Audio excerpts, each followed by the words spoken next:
reader! You have ventured once again to the Fall of Soliam to listen to the 15th episode of Slappers Only. Know only this, dear reader.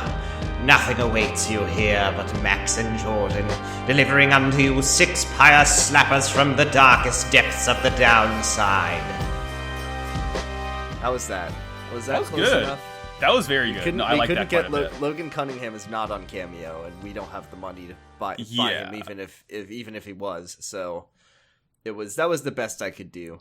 Hi everybody, we're doing Pyre this week. We're doing one of the best games I've played in a long time. Yeah, so you've beaten Pyre now since last episode. I have beaten Pyre. How was it? Did you like it? Oh my god, you know I loved it, Jordan. It is. Imagine playing Pyre and not thinking it's Supergiant's best game. Oh my god, right? Like, so first of all, I feel I'm not vindicated because it's not like anyone ever was like Pyre sucks. I just feel I just want everyone. My goal for this episode, okay, Max, because the thing to peek behind the curtain, Slappers Only is a podcast where the number of listens is very closely linked to how much people like the game. Right. So I'm going into this episode expecting low numbers, and I'm okay with that. I'm very proud of our low numbers on Final Fantasy 15. It's a badge of honor to me. Despite the negative press. I find it perfect, and I think it's right for that game. Right. My goal in this episode is to make as many listeners as possible at least be interested in this wonderful video game that I love. Uh-huh. They may be listeners, Jordan, but hopefully after this they'll become readers. Oh, I want them to become readers. I want them to like the video game that I like. Please justify our hobby. Please justify me. You need to play Pyre. Look, I don't think I've ever seen a person play Pyre and not like it. Is the thing. Hold on, Jordan. There's one person we know of who didn't like Pyre. Oh, no, don't talk about that. Okay. No. I saw a bad review for a good friend Gigalithic sent us it was Dan. It was Dan. It was Mike_Dawson on Twitter. By the way, I forgot to put a Twitter post up for this episode. Sorry. Yeah, but do you think we would have gotten a single response? Oh, absolutely not. What's your favorite track of this video game that no one likes or talks about? Yeah, we saw a bad review for Pyre and it made us both very angry. So, I'm trying to figure out where we start with Pyre. Okay, Supergiant Games. They made Bastion, they made Transistor, they made Pyre, they made Hades nuts. Everyone loves Hades. And I think we said it before, Hades has the best gameplay. Pyre has the best everything else. And the gameplay is really good. And the gameplay is really good, and it's really fun. That's the other thing. I've been talking about this a lot of like, I don't want to say that Pyre is not fun to play. It's extremely fun to play. It's very fun. The gameplay just comes sort of incrementally. But the gameplay is short and sweet and to the point and very fun and enjoyable. The game itself is also pretty short. It's like 7 hours-ish. Yeah, it's not a long game. It's to describe Pyre, it is a visual novel intercut with scenes of fantasy 3-on-3 basketball. Yes. And it rules. To call it basketball it's the easiest way to describe it because it involves throwing a ball through a goal. Yeah, I say handball. Handball, it's got a little bit of like, I don't know, football or rugby because there's like tackling and taking the ball, I guess. There's not dodgeball because the ball, you can catch the ball out of the air, can't you? Yeah. It's really hard to explain. It's got RPG elements to it because you got to level up your guys and there's items and stuff that you can equip with skills and skill trees. There's 7 characters to choose from, I believe. 9. 9? Oh yeah, 9. There's nine of them. Yeah, they all play differently on the basketball. And the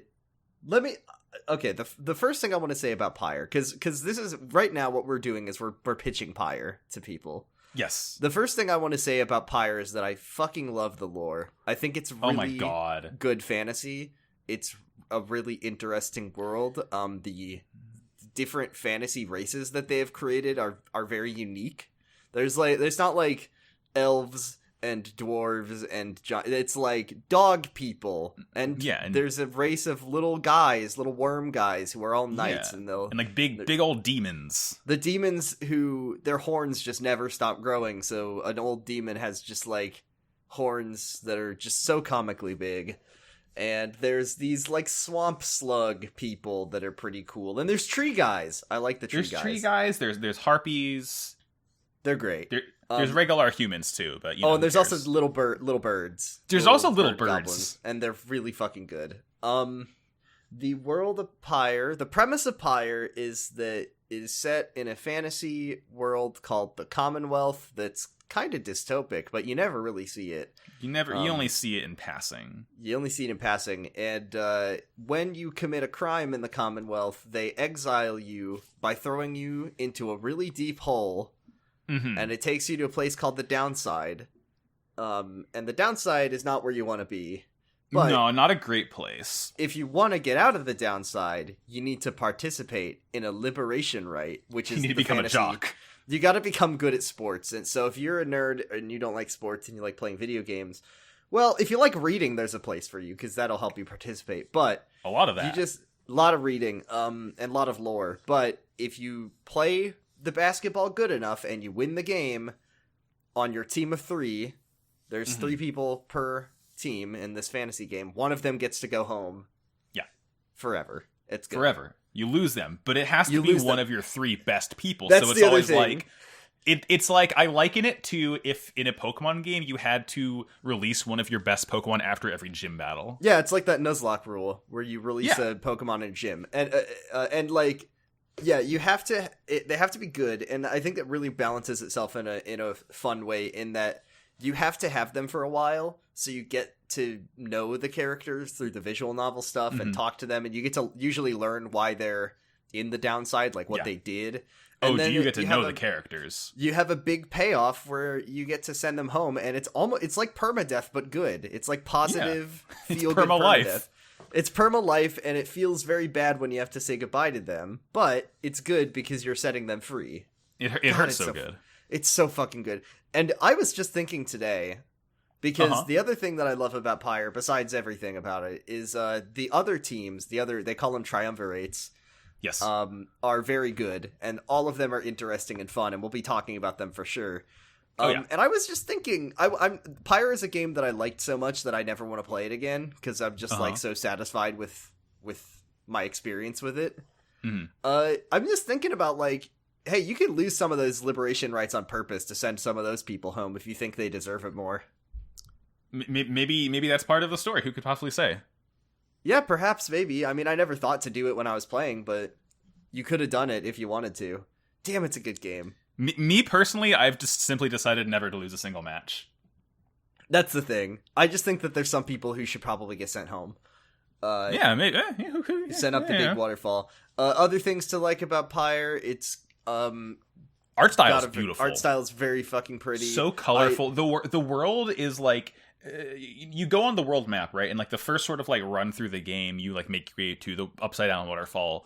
And then at that point, you can fly around the map, and you get to kind of see everything. And it's like it almost is like this weird, like sort of like pop-up book aesthetic. There's like a lot of depth. Yeah, to the world. that's it's really, really cool. The pop-up book thing about it is really cool. I mean, the whole book is kind of the whole game is book themed, kind of because of the reader stuff. I would pay so much money for that book, Jordan.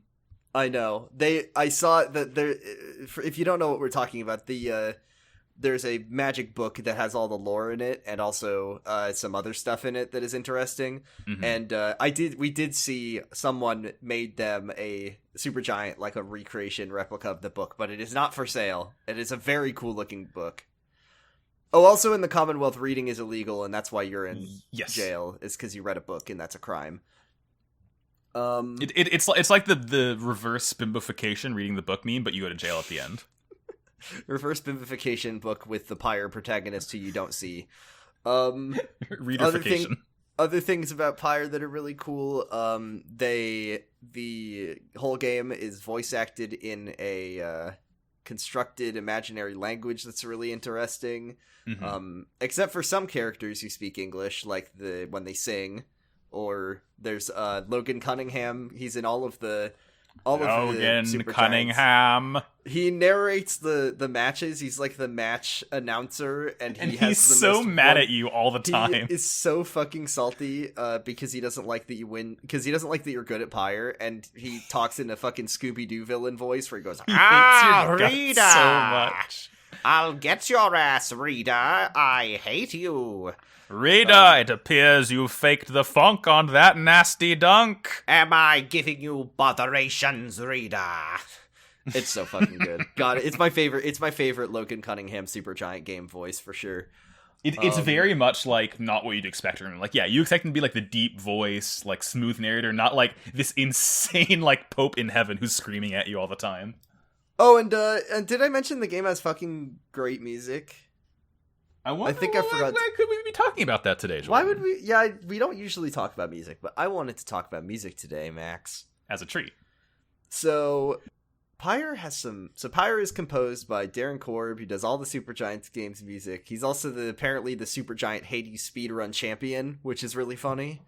He voiced Ruki in this game. He did voice Ruki, and he also voices Tariq the Bard, who sings for you. Yes.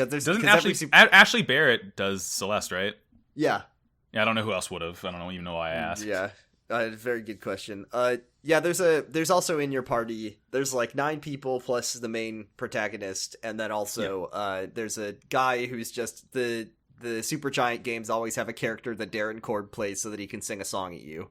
And this is the one in this game. And boy, does he sing a song at you. God, he sings a lot of songs at you, doesn't he? And his name is Tariq the Lone Minstrel, and he's very fucking cool. I want to get started talking about Please the Pyre get soundtrack. started, Jordan. So as I said before, there's a bunch of different teams. I think, are there 9 teams? That feels there right. Are, well, technically 7, 10. Yeah. But 9, yeah. On paper, there are 9 teams. Because in Pyre World, there's the scribes, and there's one scribe for each of the fantasy races. Oh, well, no, okay, technically there are 11 then, if you split the Nightwings. Yeah, there's the scribes are like the magical, they're like the people they worship when they play the fantasy basketball, and I think there's one team per scribe, but I could be wrong. No, yeah, there is. Because each one mentions the scribe. Yeah, God, the lore in this game is so interesting. Also, when you play the fantasy basketball, you have to play it in a dream. That's what the reader is for, is to like have the magic basketball dream, and also you find the matches by following the stars in the sky that guide you to your next. God, the game is. Please play Pyre. It's please, so good. Please play Pyre. It's so fucking good. Okay, so each of the teams, the triumvirates, have their own music, and there's a lot of really interesting genre shifting that goes on in the soundtrack depending on who is playing. So I want to talk about one of my favorite tracks, which is the team of funny little guys. I'm talking about the Pyre Hearts and their theme, Knights of the Sea.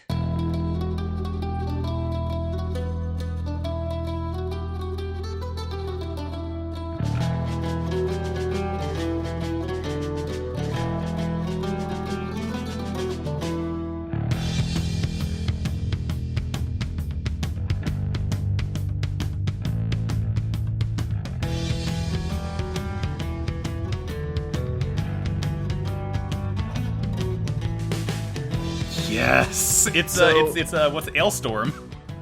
Yeah, it's got like big Dropkick Murphy vibes to me, or like sort of rowdy Irish pub music or something. It's got. Hold on, I need to get a little dip. Yeah, you gotta get in the background. I gotta get in the background. Something I noticed is that like so many of these tracks have this like really really sick bass drum in it. Yes, this one is. I like this one a lot because it's got this like kind of folksy vibe to it, right? But it also has a lot of rock elements to it. It's got kind of a rock beat under it, a lot of bassy drums. It's also got some synthy bleep bloops over it that is really fun. There's a lot of bleep bloops like in this whole soundtrack. Yeah, there's just some of those good bleep bloops. So the thing about the Pyre Hearts that I like a lot is that their fantasy race is the Worms, Wyrms, right? And they are short kings through and through. They're tiny little sea slug guys, but they'll fuck you up. They're the minions of the game. They're constantly at war with people, and they are very chivalrous. So they dress up like little knights, and they're very rude. And I think they don't talk in the first tense. I think they say this night. They're always in third person. They always talk in third person. This night, blah blah blah. And I just like this song because it has this sort of seafaring piracy kind of vibe to it, but it's also piracy vibe, but it's also like, hey, we're gonna fuck you up in this fight. Like, it's very rowdy, just like the Worm Knights. They're very rowdy friends. God, they're so funny. To mention, like, about the fight, so each race sort of plays the sports ball game a little bit differently. Like, yes. You know, the humans are what you'd expect, right? They run and they jump, and, like, the worms are really, really fast, but their main thing is that, like, they can do this dash backwards, and, like, they, like, leave... So you... Okay. To get someone out of the game for a couple seconds, if you hit them with your aura, which is like a force field around you. Everyone has an AoE, worms, Yes. The worms don't have an aura around them, but they trail it behind them. So if you press like circle, I think you'll whip backwards, and if they're like near that line, they'll get like sent. They'll get sent to the Shadow Realm for a couple seconds. So you want to try really to like cool mechanic. Draw lines to intercept people as you're playing. It's really cool. I also like later in the song, there is some real Uematsu synth going on.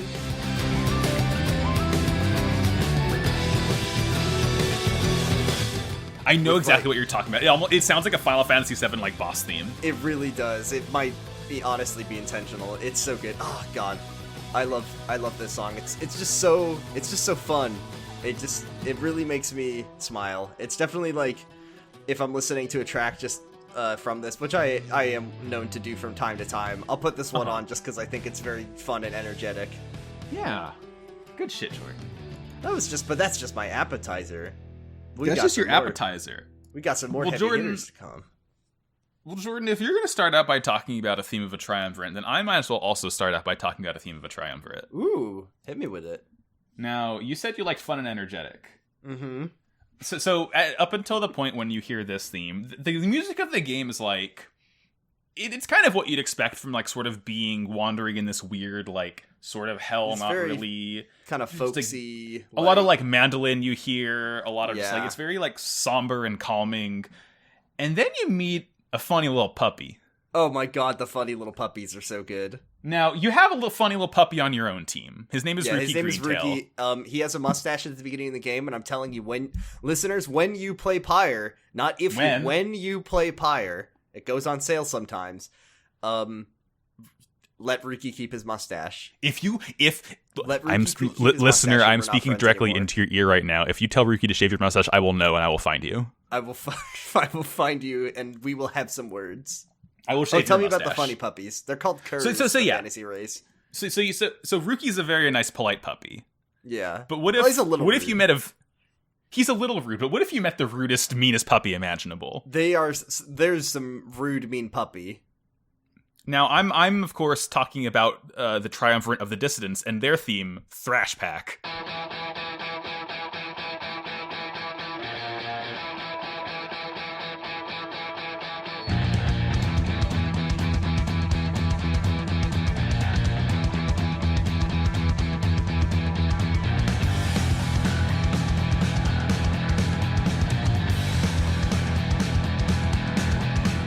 I love the Dissidents because the game even says about the Dissidents, they're not here to win, they're just here to make you lose.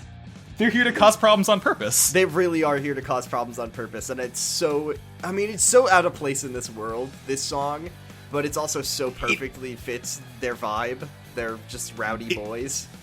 Yeah, it's just like a metal guitar starting out. First of all, already dissonant enough because you're like, whoa, what's this? And then it's like a double bass drum like metal track, and it just like there's like guitar shredding in the background, and it's just like it's so fitting for like these assholes who don't want to really partake in the ceremony. They just want to like cause a ruckus. Yeah, and the theme also reflects that totally perfectly. The dogs in Pyre, the curs, they run very, very fast. Is kind of their thing. I think they're my favorite to play as. I'll say one thing, which is when I got to my first Liberation Rite, where you send people back to the surface, I sent home Ruki first because he was my favorite, and therefore I thought he deserved to leave first. He earned it. And boy, did I miss controlling that funny little guy. You miss going fast. He's so fast, but their aura is very small, so they have low offense, high speed, which is a good combination. The Dissidents have they wear like leather and like spiked dog collars. So good. They don't like they almost look like they don't fit in the world. No, and neither does the song, which is why it's so good. Yeah, it's just there's just so much variety in the Pyre soundtrack. This one is there's just so many genres. Yeah, it's such a treat. There's syncopation with the drums and guitar in certain parts, really, really meaty bass that you don't not only hear in this, but all over the soundtrack. Darren Korb goes nutty with the bass in this whole game. It's very so true. Good. God, Pyre is so fucking good. I love Pyre. Please play Pyre. Please play Pyre. We're gonna say this every time we talk about a song. May I share my next song? It's one more. I have one more Triumvirate theme for you. Okay. Now we've talked about Short Kings. Yes. We've talked about Rowdy Boys. Yes. Yes. Now, what if we talked about just some good boys, just some good friends, just regular normal good boys? What if there was a people and they were just kind of reasonable and mostly nice? They're adversarial to you in the sense that you have to play a sport against each other. But beyond that, they seem friendly and polite to you. So I want to talk about the theme of the... What are they called? The Essence? No. The Essence is it's not the Essence. It's they're the Fate. The Fate. The Fate. Oh, yeah. And their theme, Glorious Tradition.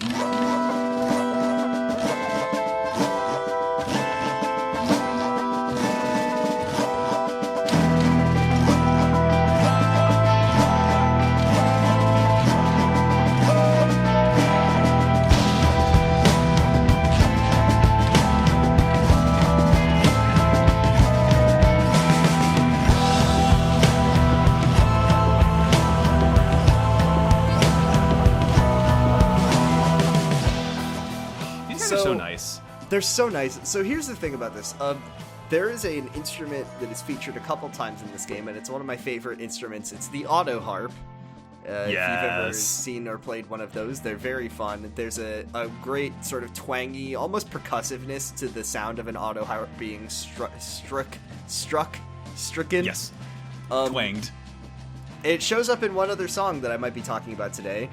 Who knows? But the thing I really like about it is that it's the song. The other time you hear an auto harp is the song that you hear when you win. Yeah. And I just feel like it kind of bears this meaning to the liberation rites as a tradition. So the idea that the Fate, who were one of the only people who kind of take it seriously in a way, they just the guy in charge of the Fate just kind of wants to play the game for the sake of playing the game. He's a very good boy, a very nice dog man. He's an old dog man who just wants to follow the rules basically. So I feel like this song kind of mixes their triumphant resolve, they're kind of have the moral high ground in this game a lot of the time. But also there's kind of a somberness to it, I think, because I think they're one of the easiest groups to beat in the game. They're not very hard. Their leader is an old man. So it's these are... Also, it's in 6-8, which I like. These are, good people who you are destined to stomp and force them to stay behind, every time. And that's very sad, because I like them. They're nice. Yeah. And I just think that song is a good representation of it. It has this kind of marching military snare. It's kind of this sort of upstanding characters, but it's got this sad quality to it as well. Mm-hmm. Yeah, no, it's that's the thing about the game, there really isn't anything in the game that is, triumphant or really happy sounding, because, the whole game, it's you're not really having a good time. Even when you're winning, you're gonna lose, It's each victory, when you win, it only brings you one step closer to a emotionally challenging, and an emotionally charged victory at best, and a crushing failure at worst. Yeah. Ugh. If you lose a liberation, right, the other team sends a person home, and one person is your character just has to stay with you for longer and longer and longer. And it's there's no real winning in Pyre. It's good to send your players home, but, you're still in fantasy jail forever, and, you've lost a friend, your party is being split up over time. So it's you're right. Even in the happy moments of Pyre, there's a somber quality to it that I think is really good. Mm-hmm. Yeah, it's It definitely it feels a lot less nutty than the other triumvirate themes, but I feel like it works really well for the Fate because of what they are. All of the themes work so well for their groups is the thing. Like, God, what a good game, Jordan. You can listen to them and say, I understand exactly who these people are. You know, once you play the first game against them. Yeah, Max, absolutely. What are you gonna bring next? I'm gonna hit you with my second pick, Jordan. So I'm gonna go from a triumvirate theme to a character theme. Ooh. And in fact, this is a character theme that is shared between two characters. Ooh, I like that. Now, you look, you know how it is with your siblings. Mm-hmm. Sometimes you don't really get along. Sometimes, you know, you argue, you make up. Sometimes you might have a long-standing blood feud that kind of can't really, you know, creates a rift that you can't really cross, you could possibly say. Yeah. What I, you know, I know you and Sam just like are always at each other's throats all the time. We're always at each other's throats because he doesn't like Kyle XY as much as I do. Yeah, well, that's why, you know, Kyle will never be sent to Carhell. Kyle will never be sent to the downside. Yeah, Sam wants to send Kyle to the downside just because he knows how to read, and I'm just like, Sam, come on. Now I'm imagining Logan Cunningham as Pope whatever. Kyle! As he burns into the field. Kyle! Or no, we talked about this on Kyle XY yesterday, or when we recorded yesterday, where we went, Trigger! Good. Okay, enough Kyle XY talk. Yeah, so this is the theme for one of the party members, Pamitha Thane. She's a harp. She's a harpy. The theme is called Talon Sheath.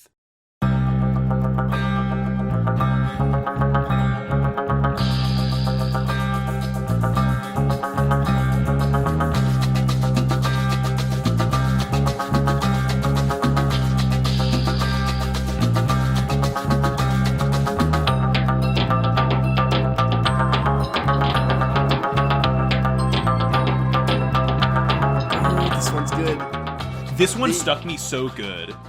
Like some talents. Do you know what instrument this is, Jordan? No, absolutely not. So, okay, first of all, you listen to this, and if anyone's played Bastion, you'll know it sounds almost exactly like Terminal March, because it has the same instrument in the lead, which is an ode, or a oud. It's spelled O-U-D. It is a type of lute. Ooh. It creates this really deep, bassy strum to it, and the way Darren Korb plays like this, it's just, he plays it so intriguingly, and like the song is like a minute long, right? It's really not that long. Yeah, it's very short. But it's just like it plays so interestingly, because like you hear this theme and you see these sisters who just like Pamitha's nice and Tamitha is nice. Like rude as hell and hates Pamitha's guts, and I don't know, just like this really cool like mix of like the ode and like you hear like chimes in the whole thing, and like, you know, as the song goes on, Darren gets a little more nutty with how he's playing the ode, and it's just like a really, really cool striking character theme that I feel like, you know, I feel like individual character themes don't necessarily stick as much as like group themes in a lot of games, but I feel like this one really stuck with me because A, it sounds so similar to a previous song that Darren Korb made, and also just like it's a really like the instrument itself is a really unique sound I really love to hear. Does the other harp song have the oud in it as well? It does not. I don't think so. So like the sky harps, dance. The harp's music is very like, it's kind of a mix of like, it feels somewhere between like Spanish music and like Middle Eastern music. It's like Middle Eastern flamenco is how I describe it. Yeah, that's a really interesting sound. It's got their kind of percussive element is hand claps and stuff. So it creates this really interesting because I feel like the harps in the story are like, they're kind of a very foreign race for the world. Like they don't kind of. Like, they kind of are... Weren't they, like, constantly at war with the Commonwealth? Yeah, they're like the adversary of the Commonwealth. And I think there also is only, like, one left. Or there's one male left in the entire world or something. So they're also destined to die out eventually. Yeah. So, but yeah, I think they're really interesting. And yes, the Tamitha sisters are very good and they hate each other. Just like me and my brother hate each other. When we talk about Kyle XY and he doesn't like it. Very rude. Max, shall I bring you the hotness? Jordan, I want you to dunk that into the pyre, Jordan. I want to jump way up in the air and I want to slam dunk this one onto your ears. So, we've talked, if you played Pyre, you know, but if you haven't played Pyre, the big match for all the marbles is the Liberation Rite, the one It's where you play for keeps, and if you win it, one of your people gets to leave. It's the real deal. It's a very serious match in the game. The thing is, there are 2 characters in Pyre. We talked about Tariq the Lone Bard, but there's also what's her name? Celeste. She's another character, and you only see her when you do the liberation rites. And as you play them, there is a special song that they sing. Oh my god! And they sing it with their mouths, and they also sing it in English, which is really cool because you don't really hear English besides when funny Logan Cunningham talks to you. Everyone else is talking in the Pyre language, and that song is called "Never to Return." By the scribes we gather in their names to face the night winds here before the flames,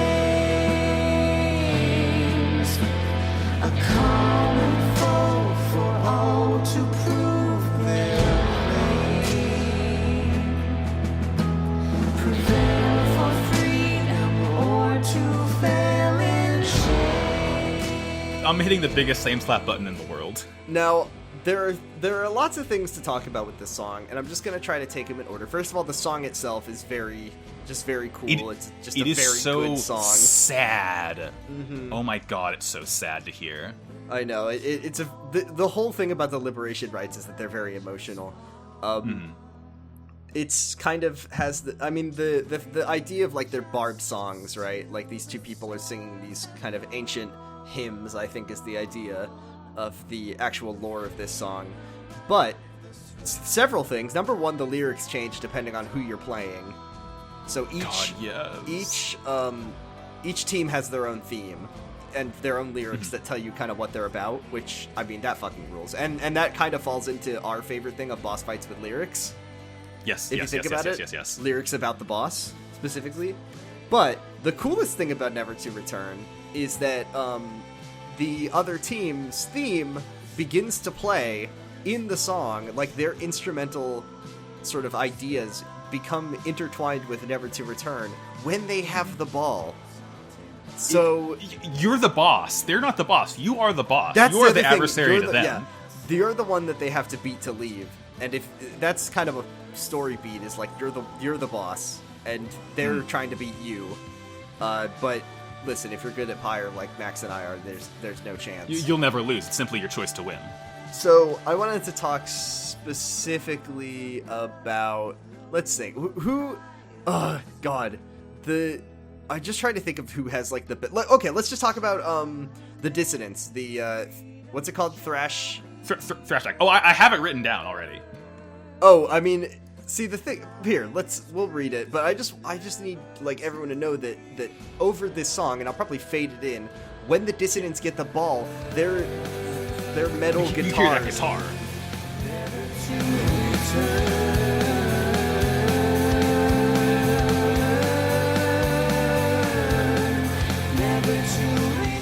Also, I'm pretty sure, and I don't think there's any way to reflect this in the episode, I've heard that if they get close to the goal, more music comes in, but I think it's some like choir or vocal music, but I don't know for sure. I haven't played it in a while.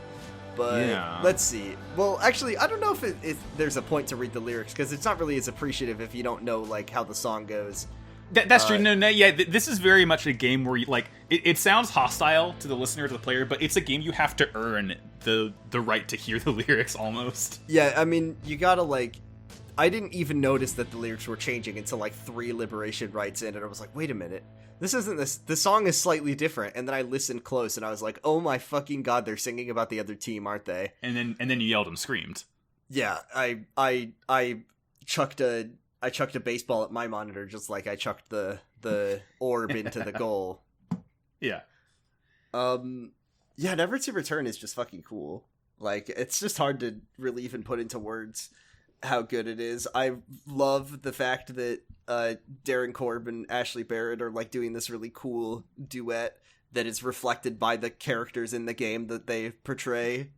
Very cool. They're so good at duets. It's insane. It's really like gave me chills every time. And also I was always excited to do the liberation rites just to hear more of this song, which is... Yeah, like what are they going to sing at me next? Yeah, exactly. And the other thing, once again, the fact that they're singing in English is like in text a thing because English has been like outlawed and reading and literacy is outlawed. So they're singing like a hymn in an ancient dead language that no one understands, but you understand it as the player because you speak English and they don't, which rules.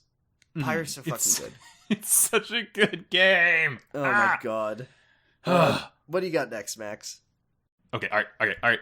My last pick, Jordan, is one of the earliest songs you get to hear in the game. Ooh. So you just, this isn't really the theme of anyone or anything really, but you start the game out and you really have no idea what you're doing, right? Like all you know is that you've been exiled, you committed a crime, you are basically left for dead. You get to decide as a player what you did to get sent to the Downwell, which is the Downwell. I thought you had to decide a bit later on. Like you don't start out. No, you don't I think start you, like at the later game, on someone asks you. Yeah, someone asks what you did and you get to decide as a player what you did, which is really cool. It's very cool.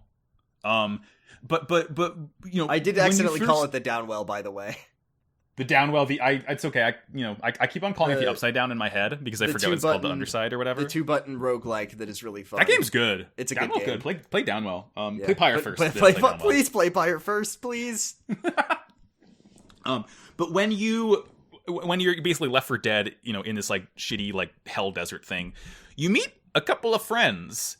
And this is the song that plays when you first meet your first 3 members of the Nightwings. It's called Surviving Exile.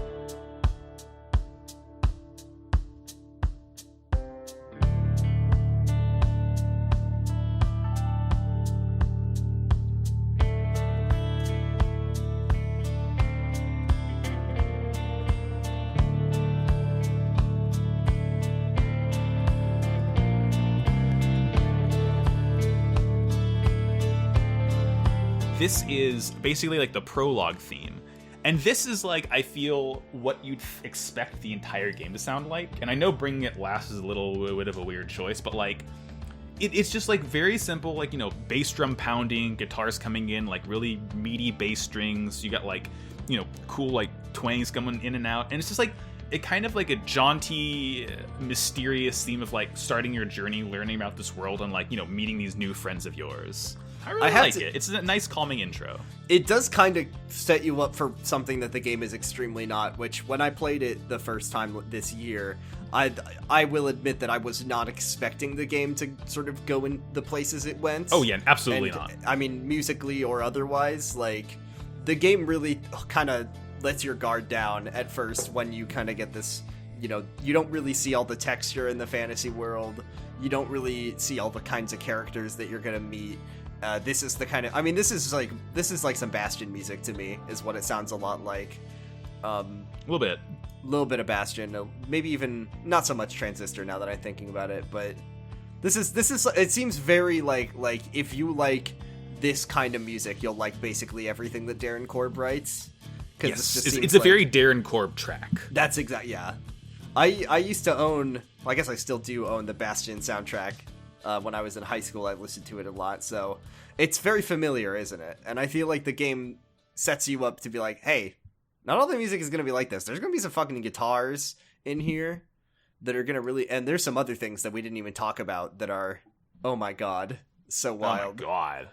Yeah, I like this song a lot. And the intro of this game is so good, because you just get to meet the nice characters. All the characters are really nice. At least all of your party members are really good people. And they're very fun to interact with, and they all have.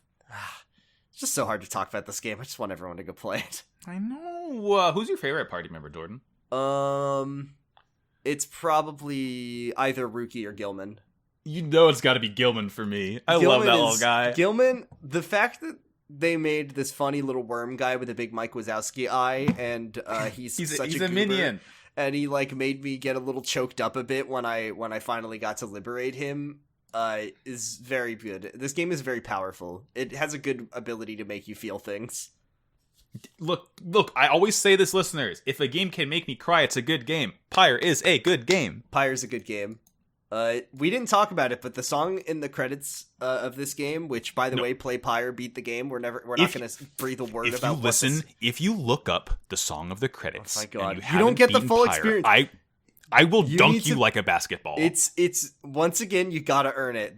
The credits of this game are the best. Like, we would pick this as the best song, but we can't because we want you all to play it. But I just want you to know that one time I was listening to Never to Return and it auto-played to the credit song and I had to immediately turn it off because tears started just like leaking. I leaked like a fucking pipe because I heard like 3 bars of the ending song of this game and I'd just beaten it and I was like, no! Please play Pyre. It's such a good game. I have two honorable mentions for you. I actually have 3, but hit me. So the first one I want to talk about is we talked about Glorious Tradition. So I want to talk about A Step Closer. A Step Closer is the song that you hear whenever you beat a liberation or any rite. It's very similar to Glorious Tradition in the sense that, first of all, it has a lot of auto harp. It's harp heavy. But this is, I mean, think about victory themes in video games, right? Yeah. That's not how it is in Pyre. In Pyre, once again, it's very like, you have these moments of uplifting moments, right? You've taken a step further. Your characters have leveled up, like they're stronger, and you're closer than before to liberation. But it's like there's still a lot of darkness. It's still a lot of somberness to it. So there's a lot of texture to the chords, in that there's like moments of major and moments of positivity, but there's a lot of, kind of complicated dissonant chords in there that are, they throw things off. It's not a black and white victory. It's not something that you celebrate. It's like, we've done this thing. It's like it's like you've just overcome a dangerous thing. You're like, well, we succeeded, but like, at what cost? Well, it's not, at a cost of losing a game, but you feel good about winning, but you also kind of feel bad about them losing, and it's like, right, yeah. Can I hit you with a deranged YouTube comment on this one, Jordan? Oh boy, please. 2 years ago, Ricardo de Pyre comments, "Am I the only one who thought this sounded like Candy Crush?" That is pretty. I mean, I've never maybe if you beat. I've never, like, I know that Candy Crush is a game that has infinity levels, and it like basically turns you upside down if you're like a mom or something, and it just shakes you until all your money comes out. But maybe if you beat Pyre, you get to leave the downside that is Earth. And like maybe we were all exiled, and Candy Crush is the only way to achieve liberation. Oh. You have selected Candy Crush. Play Triple the game. Combo. Play the game and you may be free. I love to What's your other honorable mention, Jordan? I've got 2. One of them I'm just going to talk about for a second. The other one is The Old Ways. So, before the Liberation Rite, this fucking imposing, rad organ song plays. Yes. There's just everything that happens before the Liberation Rite is to build the tension and to kind of pad out. Because, I mean, it makes you feel like you're about to play an important sports game or something. Like, you feel the tension, right? So, the first thing you hear as you look to the stars, as always happens, this song starts playing. You get the cool Pyre symbol star thing that, like, sort of chimes one constellation star at a time. Logan Cunningham starts talking at you. And my favorite part is that the loading screen, your eyes close, like you see that your character's eyelids close, and that gap between the eyelids becomes the bar of the loading screen, which is really fucking cool. But it just creates this very oppressive and intense atmosphere, and it's also very cool because it's also the start theme of the game, but played on the harpsichord, and it's very good. Last theme is Dread Design. This is the theme of, I can't remember the team name. It's the Withdrawn, Similar Slap. Similar Slap, and I like it just because in this fantasy-ass Darren Korb soundtrack, there's just a trap song in there. Yeah, a trap song for a bunch of like nasty slug ladies. They're like swamp witches, and they worship an eldritch god that will one day destroy the world, and their theme song is just like... It's very funny. So sick. I love it. It's great. And once again, when they come in on Never to Return and they get the ball, it fucking rules. And also, one more thing, just please play Pyre. These swamp people, their ability, one of their special abilities is that they just have a really high jump and they can just slam dunk the ball really good. Oh, yeah. I'm trying to think. Oh, here's a question for you. We have who's your favorite to play as? We said who's your favorite character. Who's your favorite character to play as? My character to play as is probably... It's either Rookie or Bertrude. It's probably, for me, it's either Tizo, the Imp, who is so good, or the moon-touched girl of many names, like May, Faye, or Bay. Bay. You can call her Bay, and the game will make fun of you if you do, which is really. It's good. Like surely it can't be this because she doesn't remember her name, but she knows it sounds like A, so you got to pick a I think we both picked May, right? We picked May because May's the first one. It feels like she's meant to be May, but they give you a lot of other options just for fun. Yeah, I like that you can pick her name. It's good. She's very fun to play as because she has a very long jump. So you can just and her cast is nutty too. You can chuck her. Oh, that's the other thing in Pyre is that you have a cast like in Hades, and you can blast a projectile at people. I forgot to mention that. Yeah, but all of the players are really good. I don't think there's any party member. I think if I had to pick anyone that I didn't really like, it was the tree guy who. Yeah, that one. I didn't like him at first, and then I realized the little sprout he can do. If you throw in the middle, like that's it, you're good.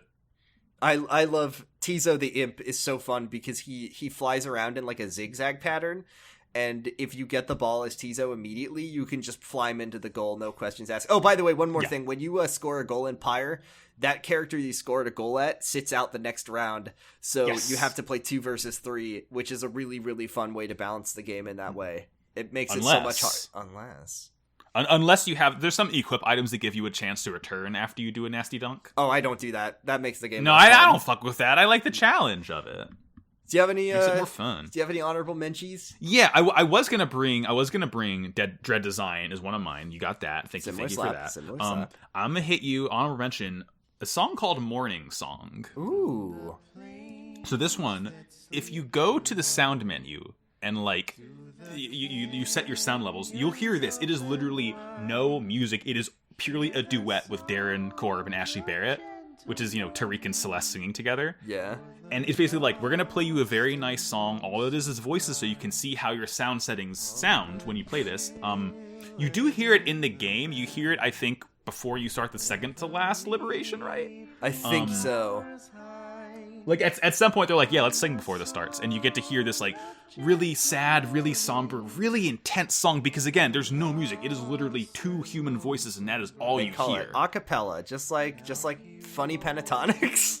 They call it octopella, and we love to hear it. That's what they call it in Splatoon when Marina and Pearl sing their haunting ballad at you. Good shit, Jordan. Thank you. That's all. That's my honorable mention. Yep, and then my final honorable mentions is the song from the credits, but you'll have to play the game to find out. Don't you dare look it up. Don't you dare fucking. We're not even going to tell you the name of it. No, don't. Just please do it for us. Look, I know. Times is tough. Games is expensive. Steam sales, they happen every once in a while. It usually goes on sale. It's like $20 I got this game for anyway. I got this game on the like BLM bundle that they did this summer. It goes on sale frequently. Please play Pyre, and also play with a controller. You have good enough lawyers. If you've listened, play with a controller. If you've listened to this episode, our good lawyers are good enough that you're now legally contractually obligated to buy the game and play it. So enjoy. Please. Also, please, I'm very sorry. It is not on Switch. It's only on PS4 and PC. I'm sorry. It's not a hard game to run. No, it's really not. You can run it. I don't know if you could run it on like a laptop, but like you don't need. You definitely can. You can. I didn't try because I wanted to play it on my desktop. But please play Pyre. If you get one takeaway from this episode, no, and it's just so good. It's fun to play. It's fun to experience. It's got a great story. It's got a great ending. The ending is incredible fucking stuff. Great. You will cry, I promise. There's some good choices to make, but in the end, it's a very satisfying conclusion, I think. Oh yeah. Not to say what the choices are, but like it is maybe like the most important like in-game player choice you could ever make in a game. I love it. It's so good. I'll tell you one thing. That choice that you make at the end of the game, in my opinion, there is a right answer. But there is a right answer, and you'll know what it is. You'll know what it is, and you'll feel so good when you make it. So, God, what a good game, Jordan. So that was our 45-minute commercial for Pyre. One of my favorite games ever. Now it comes time for what I'm assuming is the easy choice of picking the best song in the game. Yeah. Do we even need to make a ceremony out of this? No, it's got to be Never to Return, right? It's Never to Return with a mile. I think this is one of those times, I can't remember the last game we did this with, where we said, oh, we know what it's going to be beforehand, so don't even bother with it. It was Mario Kart 8 with Mount Wario. That's what it was. That's right. Okay. Like literally when we recorded last episode and I said it was Pyre, like the first thing you messaged me after we finished recording is like, it's like, you're like, I know what what we're gonna both pick is, and I played it and I agreed with you. Yeah, of course, obviously, of course, it's just the right answer. But the real winner, the real slapper of slappers, is just the entire video game soundtrack of Pyre and the entire game Pyre. So please play Pyre and enjoy it. And please, Pyre. I just can't. I genuinely like. I am a person who really believes that like there are not there aren't games that aren't for everyone, right? Even games that I love, I accept that there will be people who play this and don't like it. We talked about this during Game of the Year of like how fun it was to see people who don't usually play like games that really got into Hades, and I just Pyre is not as demanding as Hades is, but I think it has everything that you would like about Hades in the art style and music and presentation. The story is better and the ending is 1,000 times better. Oh and my it's God. like I genuinely really can't imagine a person like hating Pyre. Like I can't, even though I read that one negative review and I think about it every day and how wrong it was. But yeah, please play Pyre. Please play Pyre. Yeah, like this really is just a commercial for the game because it's that good of a game. It's a game. I am advertising Pyre for free because I want people to play it and talk to me about it. I just didn't think enough people played it. I want to know what happens behind the scenes to prevent them from porting it. I know porting is harder than it sounds, but like all other of their games are on Switch. Like I wonder why Pyre isn't. But yeah, you can still play it on computer, so it's fine. Play it on your computer. It's not that hard. You can probably run it on most computers. So yeah, I will say I said it before. I forgot to put a Twitter post for this episode. But we wouldn't have gotten anything anyway. So no one would have. Fine. No one cared me. Hey Max. Hey Jordan. I'm going to return the favor for you because you picked one of my favorite games of all time. So I have a gift for you, and I was gonna wait for your birthday to give this one to you, but then I learned when your birthday was, and it was too far away to. Exactly 4 months from today is my birthday. Well, consider this an early birthday present, Max, because our next Slappers Only episode will be on Monster Hunter World.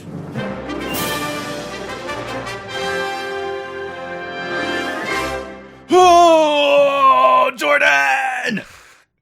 Jordan! Yeah.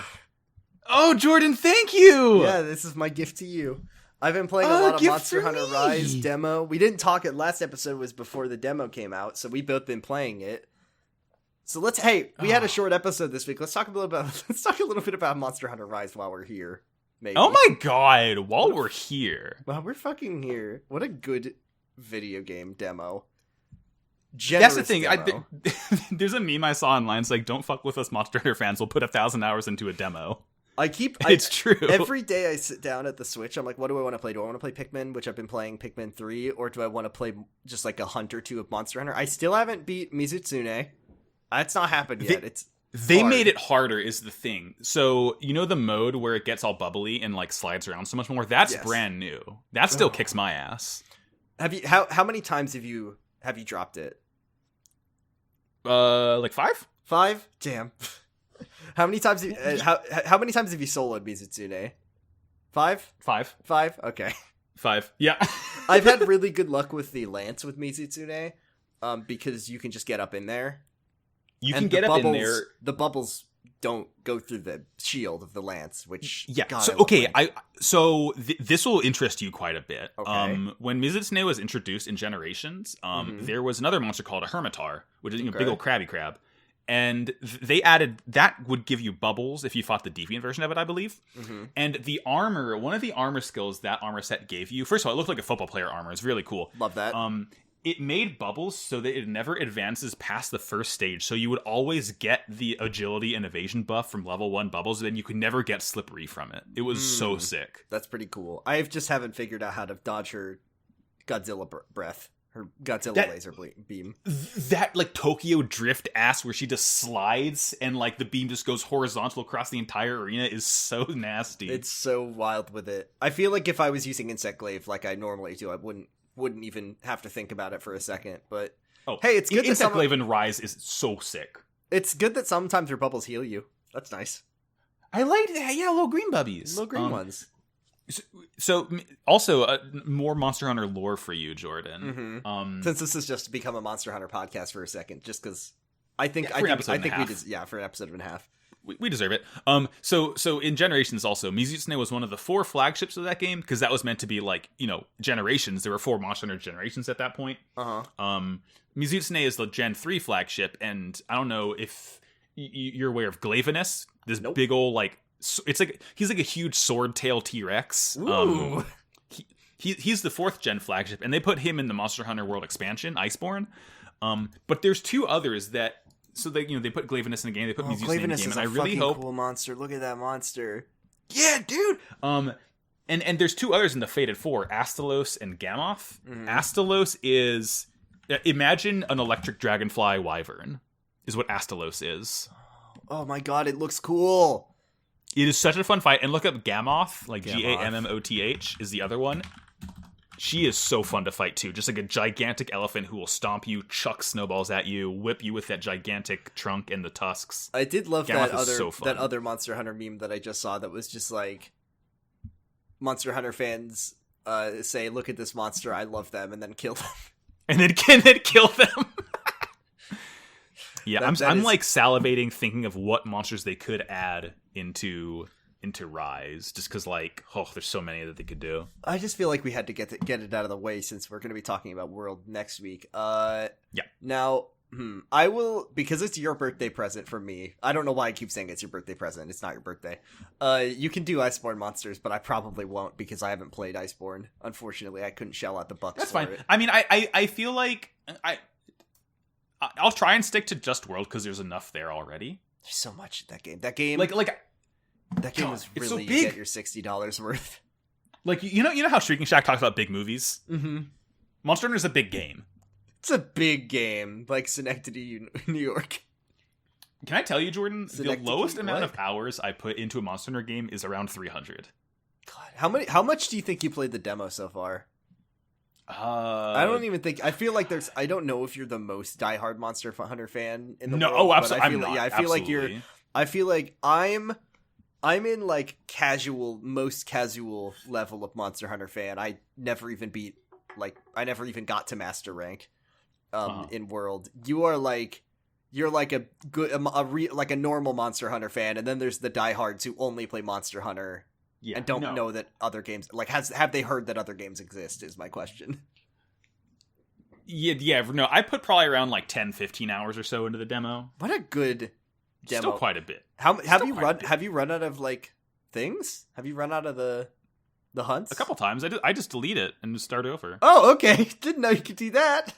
I don't. Yeah. So the demo listeners, they say you have 30 tries in the demo, but then you can just delete the save data and do it again. So I don't know why they put that arbitrary limitation in place. I haven't gone after the Rathalos yet. I should do that. Do that later. I will say, I don't know why they did this, and I hope they change it in the main release. But you know how if you cut a Rathian's tail off, she can't poison you anymore? Is that not anymore? No, it's like it normally is, where she poisons you even with her nub tail. So I don't know why they flip-flop on that specifically in every other game. I don't know why they do, but it's just kind of a thing. It's like, whoa, what's Rathian going to be like next? And I just feel she's a fun fight. That one song that plays when you do the hunts in Monster Hunter Rise demo, the one's like yeah, that's the main theme of that area, which is really sick. Oh, it's a good theme. God. Can't wait for that game. It's 2021 has been there's not really anything that's exciting me right now that's coming out. Uh-huh. I think Hitman 3 might be this year. It's like whatever, buy it when it's on sale. Monster Hunter Rise is the game that I keep thinking about all the time. Good fucking at this point, don't bother getting World. Just wait for Rise to come out in 2 months. I'm excited for Rise because it seems like it's going to be a more geared toward a single player Monster Hunter game, which I like. So okay. Last thing on Monster Hunter before we wrap it up, because I can go all day. That. We'll do that when we get in 2 weeks. Yeah. In World, there was no separation between online quests and offline quests. It was just a story quest. but like everything else, you could just like do like a level 1 or level 5 quest. In Rise, they went back to the old way of doing it, where you have village quests and hub quests. And village quests are, single player story quests, and hub quests are quests you can do online. And they're pretty much the same thing. Like, there is always going to be a village quest to hunt Arathalos, and there's always going to be a hub quest to hunt Arathalos. But they also made it so that the quests still scale, so you can do hub quests. Like, in the old games, Jordan, if you did a hub quest, it was always tuned for multiplayer, so the monster would always have 2.2 times their maximum health. Ooh.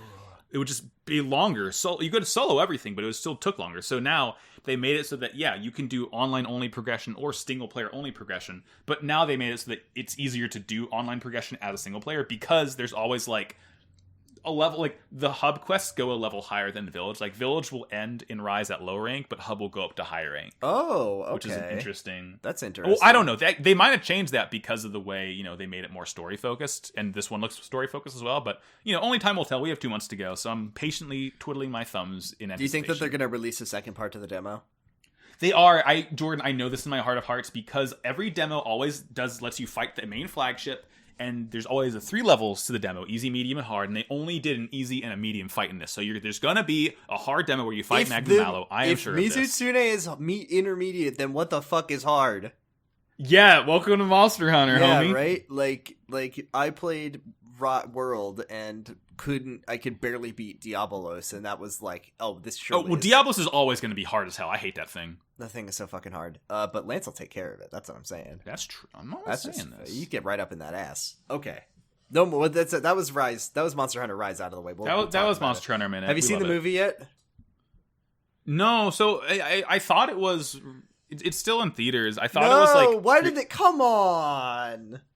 I could have gone to like my AMC drive-in nearby. And, like, you can pre-order it on Amazon, but it's a pre-order to download it after the movie, like, is out for people. So I'm just waiting. I know it's gonna suck. It's gonna be such a bad movie, but I want to see it anyway.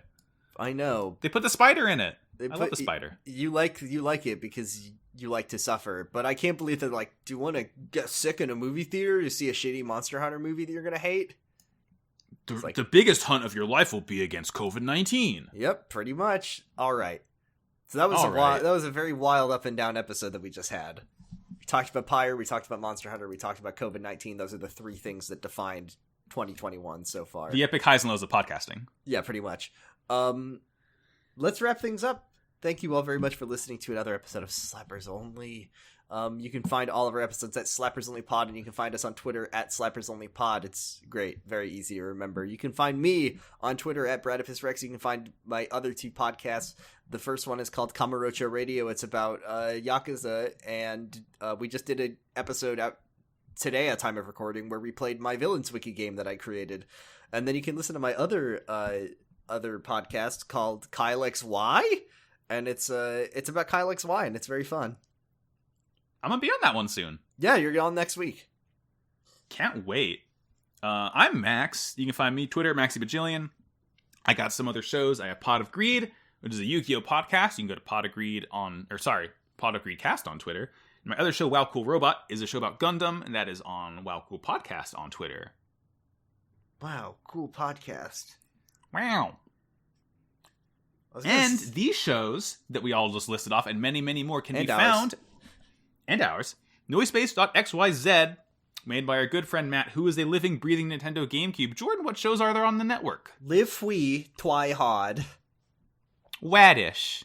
Wait, I was just saying it because it's called Live Free Twi Hard. I said Live Free Twi Hard on accident when we were recording, I think, Kyle XY yesterday, and now it's what I want to call it every day. Podcasting is forbidden in the cloud recesses. I'm also going to be on that one next week. Fuck yeah, that's the best. Hey. I haven't been on my Night Marinara yet, but to me, podcasting is forbidden in the cloud recesses is the most fun podcast to guest on. Roy has the uncanny ability to instantly generate like years worth of chemistry with anyone she co-hosts with. I know, it's incredible. Unreal. It's amazing. Listen to Night Marinara and listen to Podcasting is Forbidden in the Cloud Recesses, and listen to Pot of Greed. Listen to Tuning Fork, listen to Radish, listen to Fear Baiting. LMNOP. That's one. It's about Elementary. It never gets old. They're all great. Thank you, Matt, for allowing us to exist on your network. We appreciate it. And thank you all very much for listening. It's good. And also thank you in advance for downloading, playing, and beating Pyre and telling us about it and messaging us about it. And we appreciate any Discord that we are in. And I can't wait to hear all of your takes and which characters you liked and who you liberated in what order. Thank you. Thanks for telling us. I expect a full book report. Yeah, me too. It's your homework. But play it when you can afford it, obviously. I can't fucking wait to talk about Monster Hunter next week. It's gonna be great. Oh, it's gonna kick ass. It's gonna be so good. I'm just happy on behalf of you because I know how much you like Monster Hunter. And I like Monster Hunter too, but not as much as you do. So it should be fucking fun. Yeah. Oh, it's gonna be a blast. And what do we say at the end of every episode? Ask not for whom the track slaps. It slaps for the reader. There we go. Sports!